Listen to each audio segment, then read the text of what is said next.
আমরা যদি মনে করি সব শেষ হয়ে গেছে, এখন শেষ হয় নাই, এখন মাত্র আরম্ভ হয়েছে। আগামী 2-1 মাসের মধ্যেই দেখবেন অনেক কিছু নতুন নতুন খেলা মাঠে জমবে, কারণ সবাই দস্তখত করেছে সংস্কারের পক্ষে। এখন যে যার যার সুবিধা মতো ফতোয়া জারি করছে, এইগুলির তো একটা ব্যাকফায়ার আছে, একটা ফলাফল তো আসবেই।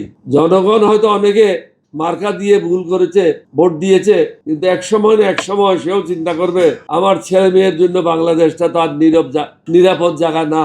আমার তো হয়তো টাইম শেষ, কিন্তু আমার বংশের জন্য তো নিরাপদ না। আমাদেরকে দেখতে হবে বাংলাদেশ সুশাসন কিভাবে আসে এবং সত্যের পথে থাকে, ন্যায়ের পথে থাকে, এবং এটা একটা গরিব মেহনতি মানুষদের জন্য ন্যায় বিচার যেন সমানভাবে পায়। এখন বড় লোকেরা বিচার পায়, গরিবদের জন্য কোনো বিচার নেই। কোনো জায়গায় গরিবদের কোনো জায়গা নেই, কিন্তু গরিবেরা এবার ভুল করেছে, মার্কা দিকে ভোট দিয়েছে। তারা যদি প্রার্থী দিকে ভোট দিত, রাস্তায় অবস্থান নিত, তাহলে আজকে আমাদেরকে এই অবস্থায় পড়তে হতো না। যা হোক, এখন আমাদের কিছু করার নাই। যাদের হাতে কুড়াল আছে তারা নিজের পায়ে মারবে, অপেক্ষা করেন। মারা শুরু হয়ে গেছে, কিছুদিনের মধ্যে আরো অনেক নতুন নতুন খেলা দেখবেন। আমাদের কিছু করতে হবে না। যারা ভুল পথ দিয়ে আসবে, ভুল পথে তাদেরকে আবার যেতে হবে। আমি আমার পক্ষ থেকে, এলডিপির পক্ষ থেকে লেবার পার্টির চেয়ারম্যান এবং নেতাদেরকে ধন্যবাদ জানাচ্ছি।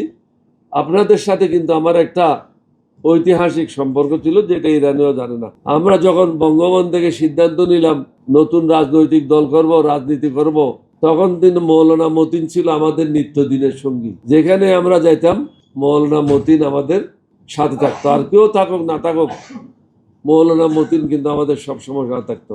আমার জন্য দোয়া করবেন, দেশের জন্য দোয়া করেন। আল্লাহ যেন আমাদেরকে দেশদ্রোহীদের হাত থেকে রক্ষা করেন।